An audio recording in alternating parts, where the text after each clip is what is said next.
Before you begin, remove the top cover, wireless module, display panel assembly, display bezel,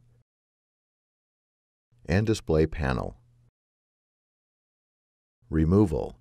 Peel back the retention tape, use minimal force to lift the locking bar up on the G-sensor ZIF connector, and disconnect the display panel cable from the G-sensor board.